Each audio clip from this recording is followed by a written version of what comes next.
أشهد أن محمد رسول الله۔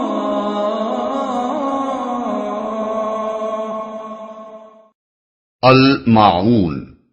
نام۔ آخری آیت کے آخری لفظ الماعون کو اس سورہ کا نام قرار دیا گیا ہے۔ زمانہ نزول،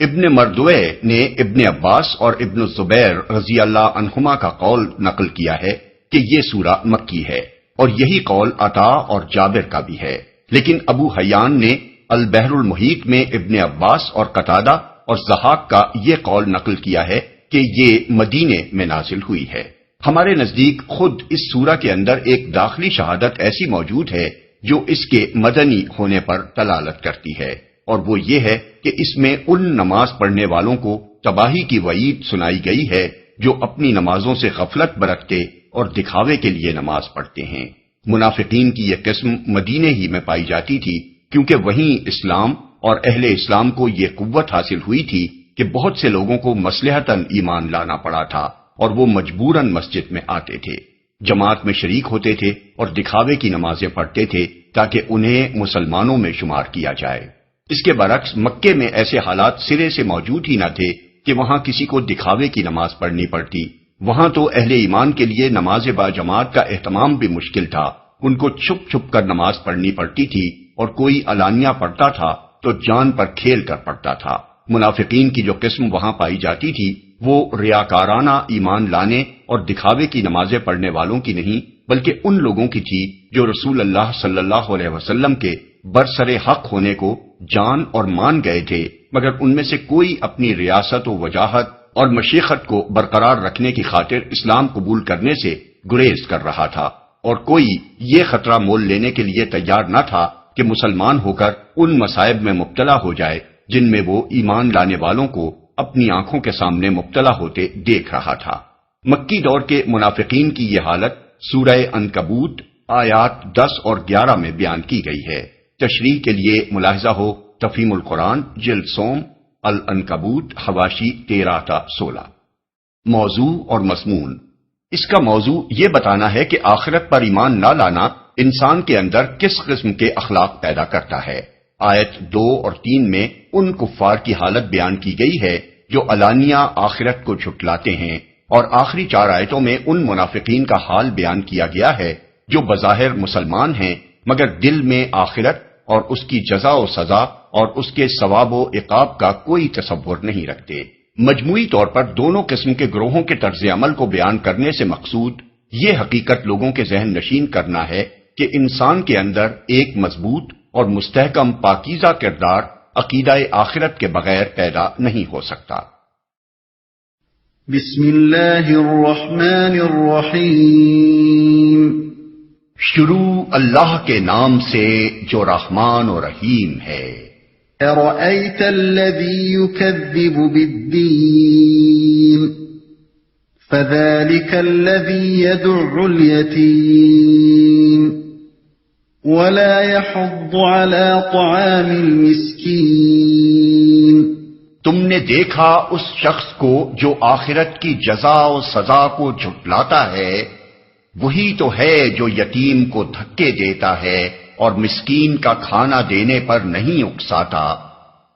تم نے دیکھا کا خطاب بظاہر نبی صلی اللہ علیہ وسلم سے ہے، مگر قرآن کا انداز بیان یہ ہے کہ ایسے مواقع پر وہ عموماً ہر صاحب عقل اور سوچنے سمجھنے والے شخص کو مخاطب کرتا ہے، اور دیکھنے کا مطلب آنکھوں سے دیکھنا بھی ہے، کیونکہ آگے لوگوں کا جو حال بیان کیا گیا ہے وہ ہر دیکھنے والا اپنی آنکھوں سے دیکھ سکتا ہے۔ اس کا مطلب جاننا، سمجھنا اور غور کرنا بھی ہے۔ عربی کی طرح اردو میں بھی دیکھنے کا لفظ اس دوسرے معنی میں استعمال ہوتا ہے۔ مثلا ہم کہتے ہیں کہ میں دیکھ رہا ہوں، اور مطلب یہ ہوتا ہے کہ میں جانتا ہوں یا مجھے خبر ہے، یا مثلا ہم کہتے ہیں کہ ذرا یہ بھی تو دیکھو، اور مطلب یہ ہوتا ہے کہ ذرا اس بات پر بھی غور کرو۔ پس اگر لفظ ارأیتا کو اس دوسرے معنی میں لیا جائے تو آیت کا مطلب یہ ہوگا کہ جانتے ہو وہ کیسا شخص ہے جو جزا و سزا کو جھٹلاتا ہے، یا تم نے غور کیا اس شخص کے حال پر جو جزائے اعمال کی تکذیب کرتا ہے۔ جزا و سزا اصل میں یکذب بالدین فرمایا گیا ہے۔ الدین کا لفظ قرآن کی اصطلاح میں آخرت کی جزائے اعمال کے لیے بھی استعمال ہوتا ہے اور دین اسلام کے لیے بھی، لیکن جو مضمون آگے بیان ہوا ہے اس کے ساتھ پہلے معنی ہی زیادہ مناسبت رکھتے ہیں، اگرچہ دوسرے معنی بھی سلسلہ کلام سے غیر مطابق نہیں ہیں۔ ابن عباس نے دوسرے معنی کو ترجیح دی ہے اور اکثر مفسرین پہلے معنی کو ترجیح دیتے ہیں۔ اگر پہلے معنی لیے جائیں تو پوری سورت کے مضمون کا مطلب یہ ہوگا کہ آخرت کے انکار کا عقیدہ انسان میں یہ سیرت و کردار پیدا کرتا ہے، اور دوسرے معنی لیے جائیں تو پوری سورت کا مدعا دین اسلام کی اخلاقی اہمیت واضح کرنا قرار پائے گا، یعنی کلام کا مقصد یہ ہوگا کہ اسلام اس کے برعکس سیرت و کردار پیدا کرنا چاہتا ہے جو اس دین کا انکار کرنے والوں میں پائی جاتی ہے، جھٹلاتا ہے۔ انداز کلام سے محسوس ہوتا ہے کہ یہاں اس بات کا آغاز کرنے کا مقصد یہ پوچھنا نہیں ہے کہ تم نے اس شخص کو دیکھا ہے یا نہیں، بلکہ سامع کو اس بات پر غور کرنے کی دعوت دینا ہے کہ آخرت کی جزا و سزا کا انکار آدمی میں کس قسم کا کردار پیدا کرتا ہے، اور اسے یہ جاننے کا خواہش مند بنانا ہے کہ اس عقیدے کو جھٹلانے والے کیسے لوگ ہوتے ہیں، تاکہ وہ ایمان بالآخرت کی اخلاقی اہمیت کو سمجھنے کی کوشش کرے۔ وہی تو ہے۔ اصل میں فذالک الذی فرمایا گیا ہے۔ اس فقرے میں فے ایک پورے جملے کا مفہوم ادا کرتا ہے۔ اس کے معنی یہ ہیں کہ اگر تم نہیں جانتے تو تمہیں معلوم ہو کہ وہی تو ہے جو، یا پھر یہ اس معنی میں ہے کہ اپنے اسی انکار آخرت کی وجہ سے وہ ایسا شخص ہے جو یتیم کو دھکے دیتا ہے۔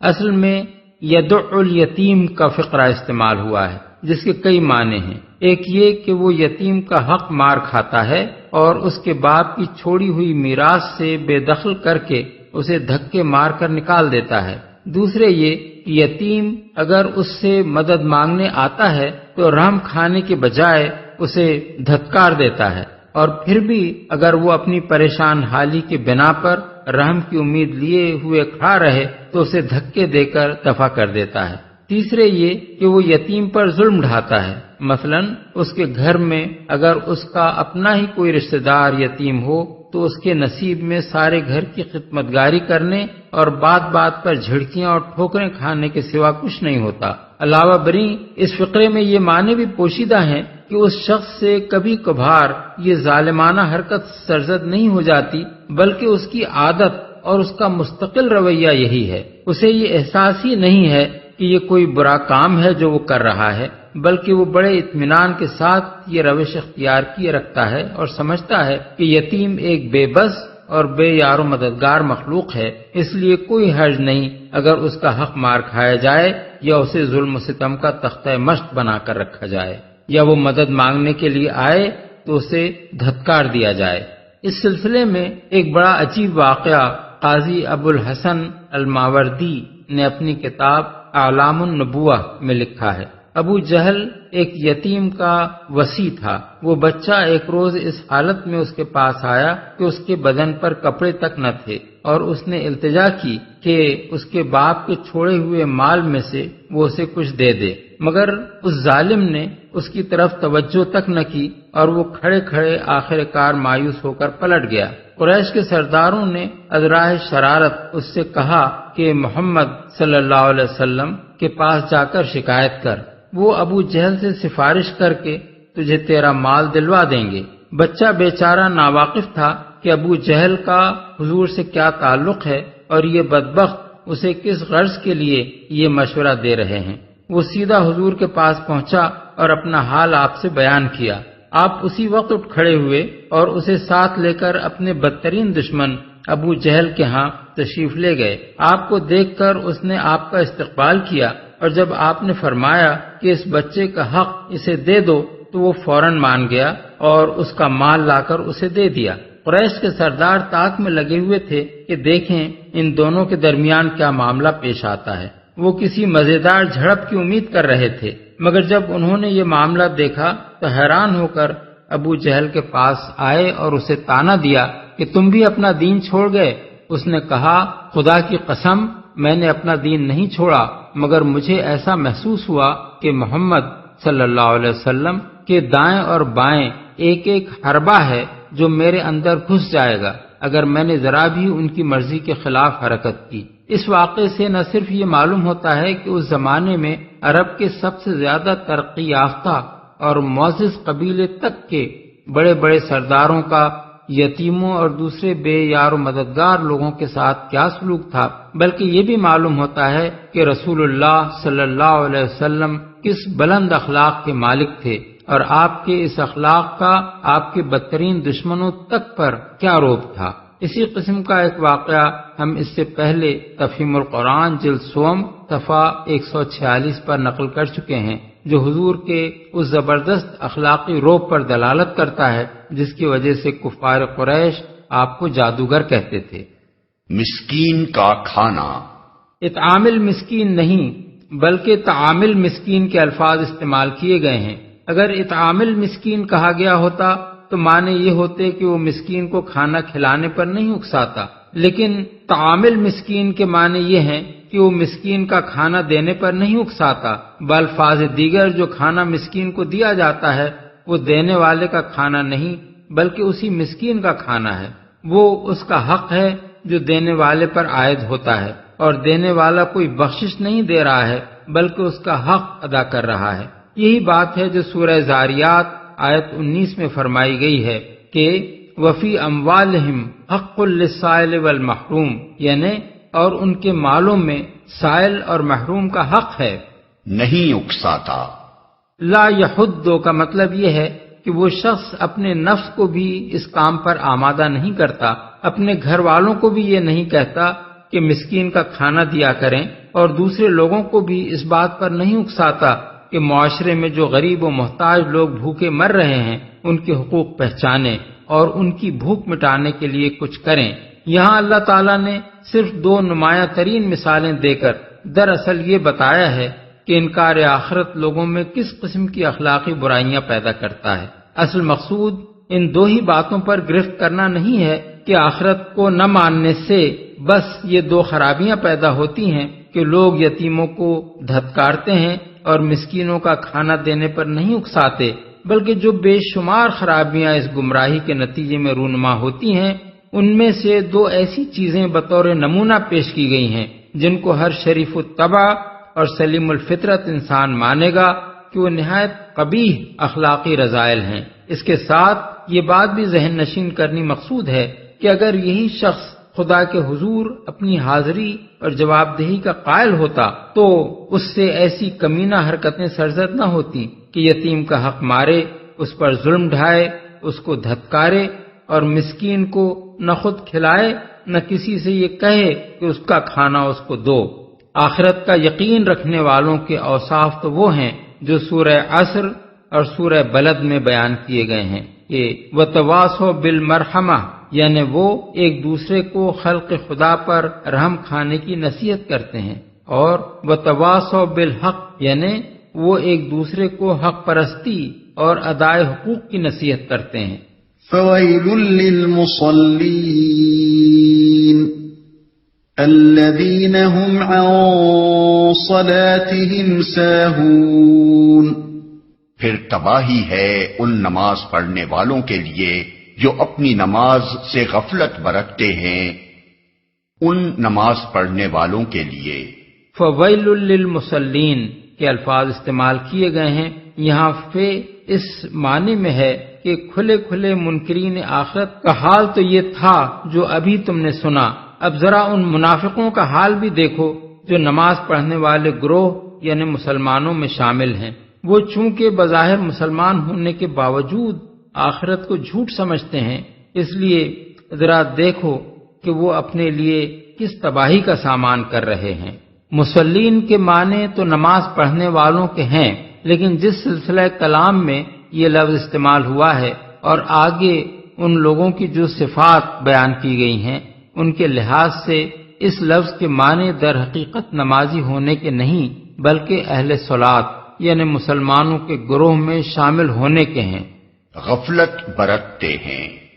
فی صلاتہم ساہون، نہیں کہا گیا بلکہ عن صلاتہم ساہون کہا گیا ہے۔ اگر فی صلاتہم کے الفاظ استعمال ہوتے تو مطلب یہ ہوتا کہ وہ اپنی نماز میں بھولتے ہیں، لیکن نماز پڑھتے پڑھتے کچھ بھول جانا شریعت میں نفاق تو درکنار گناہ بھی نہیں ہے، بلکہ سرے سے کوئی عیب یا قابل گرفت بات تک نہیں ہے۔ خود نبی صلی اللہ علیہ وسلم کو بھی کسی وقت نماز میں بھول لاحق ہوئی ہے اور حضور نے اس کی تلافی کے لیے سجدہ سہو کا طریقہ مقرر فرمایا ہے۔ اس کے برعکس عن صلاتہم ساہون کے معنی یہ ہیں کہ وہ اپنی نماز سے غافل ہیں، نماز پڑھی تو اور نہ پڑھی تو دونوں کی ان کی نگاہ میں کوئی اہمیت نہیں ہے، کبھی پڑھتے ہیں اور کبھی نہیں پڑھتے، پڑھتے ہیں تو اس طرح کہ نماز کے وقت کو ٹالتے رہتے ہیں، اور جب وہ بالکل ختم ہونے کے قریب ہوتا ہے تو اٹھ کر 4 ٹھونگے مار لیتے ہیں، یا نماز کے لیے اٹھتے ہیں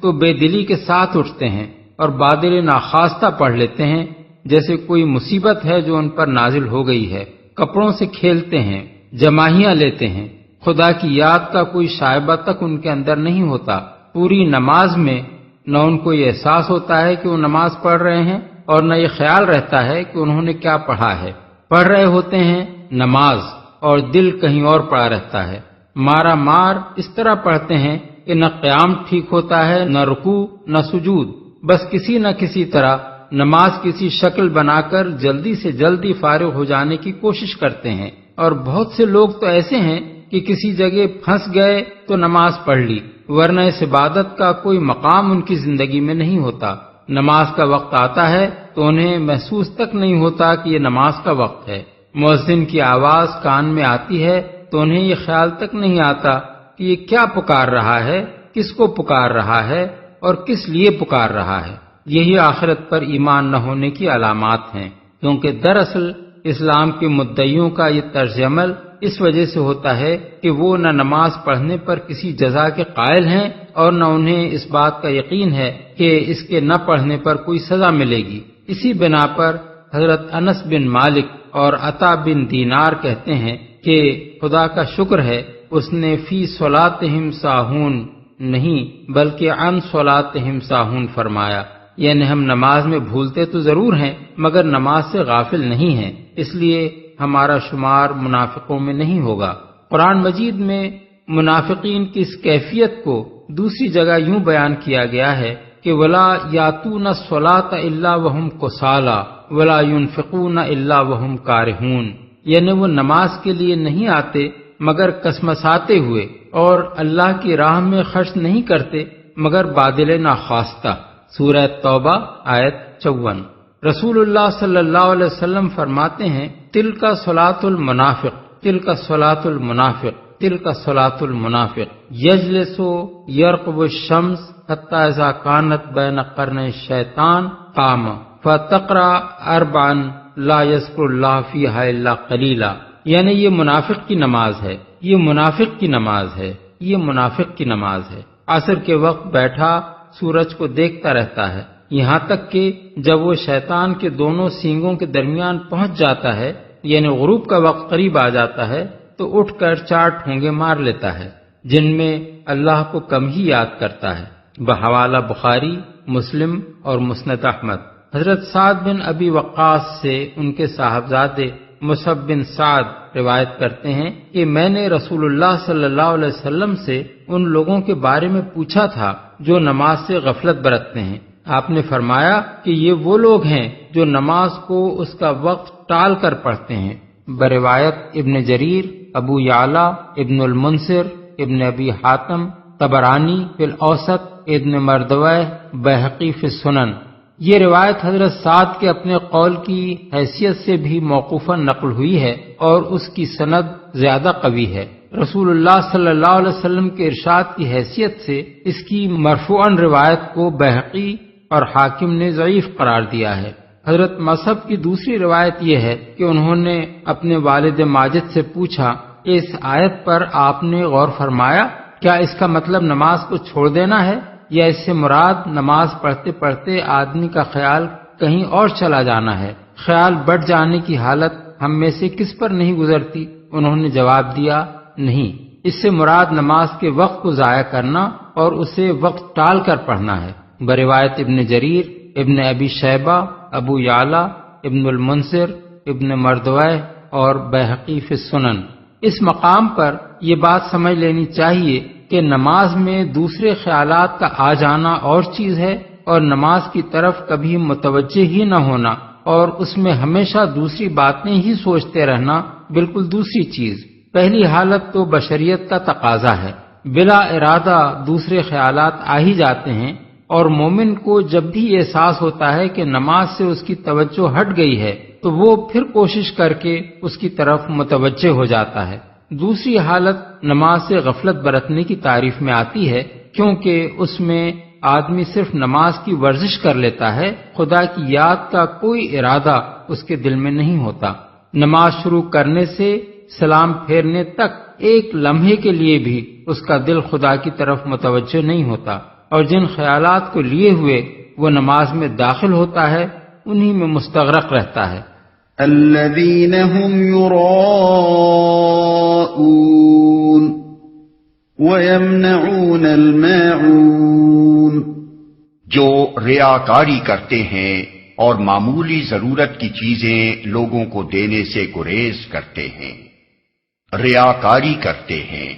یہ فقرہ ایک مستقل فقرہ بھی ہو سکتا ہے اور پہلے فقرے سے متعلق بھی۔ اگر اسے ایک مستقل فقرہ قرار دیا جائے تو اس کا مطلب یہ ہوگا کہ کوئی نیک کام بھی وہ خالص نیت کے ساتھ خدا کے لیے نہیں کرتے، بلکہ جو کچھ کرتے ہیں دوسروں کو دکھانے کے لیے کرتے ہیں تاکہ ان کی تعریف ہو، لوگ ان کو نیکوکار سمجھیں،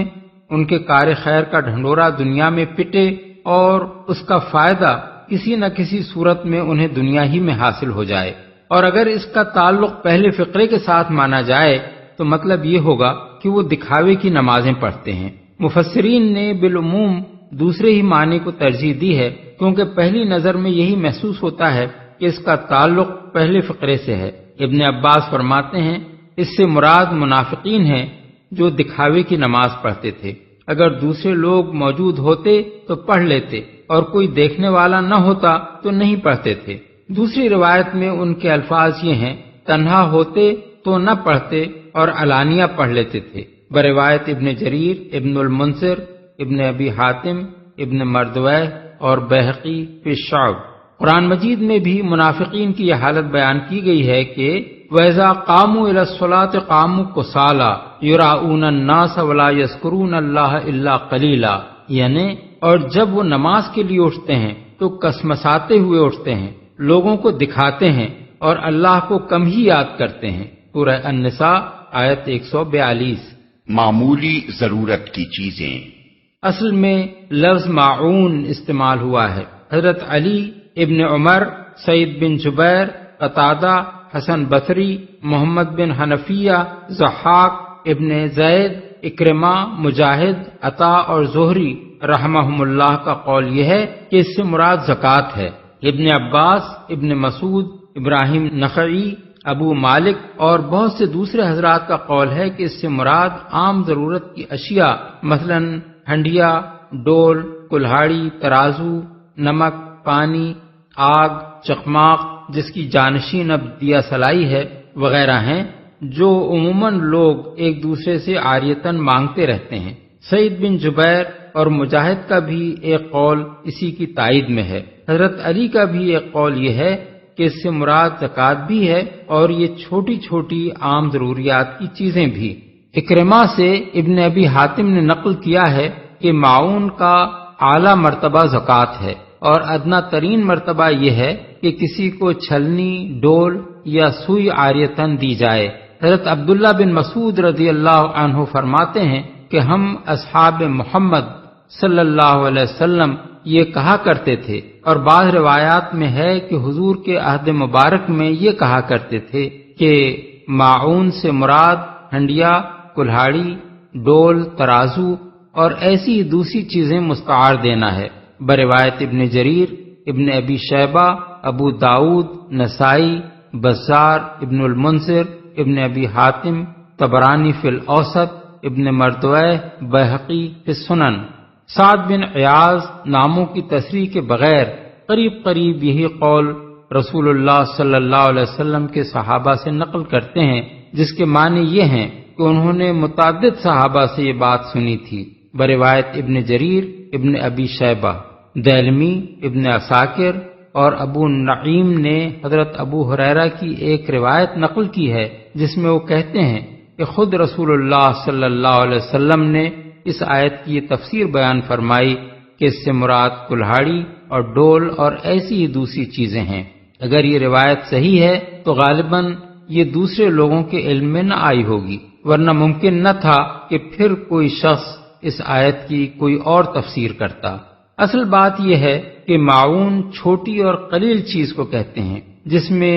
لوگوں کے لیے کوئی منفعت یا فائدہ ہو۔ اس معنی کے لحاظ سے زکوٰۃ بھی معاون ہے، کیونکہ وہ بہت سے مال میں سے تھوڑا سا مال ہے جو غریبوں کی مدد کے لیے دینا ہوتا ہے، اور وہ دوسری عام ضرورت کی اشیاء بھی معاون ہیں جن کا ذکر حضرت عبداللہ بن مسعود اور ان کے ہم خیال حضرات نے کیا ہے۔ اکثر مفسرین کا خیال یہ ہے کہ معاون کا اطلاق ان تمام چھوٹی چھوٹی چیزوں پر ہوتا ہے جو عادتاً ہمسائے ایک دوسرے سے مانگتے رہتے ہیں۔ ان کا مانگنا کوئی ذلت کی بات نہیں ہوتا، کیونکہ غریب اور امیر سبھی کو کسی نہ کسی وقت ان کی ضرورت پیش آتی رہتی ہے۔ البتہ ایسی چیزوں کو دینے سے بخل برتنا اخلاقاً ایک ذلیل حرکت سمجھا جاتا ہے۔ عموماً ایسی چیزیں بجائے خود باقی رہتی ہیں اور ہمسایہ ان سے کام لے کر انہیں جوں کا توں واپس دے دیتا ہے۔ اسی معاون کی تعریف میں یہ بھی آتا ہے کہ کسی کے ہاں مہمان آ جائیں اور وہ ہمسائے سے چارپائی یا بستر مانگ لے، یا کوئی اپنے ہمسائے کے تنور میں اپنی روٹی پکا لینے کی اجازت مانگے، یا کوئی کچھ دنوں کے لیے باہر جا رہا ہو اور حفاظت کے لیے اپنا کوئی قیمتی سامان دوسرے کے ہاں رکھوانا چاہے۔ بس آیت کا مقصود یہ بتانا ہے کہ آخرت کا انکار آدمی کو اتنا تنگ دل بنا دیتا ہے کہ وہ دوسروں کے لیے کوئی معمولی ایثار کرنے کے لیے بھی تیار نہیں ہوتا۔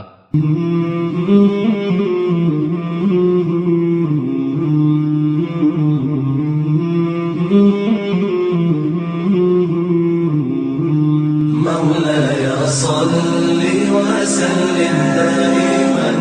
أبدا على حبيبك خير الخلق كلهم مولاي صل وسلم دائما أبدا على حبيبك خير الخلق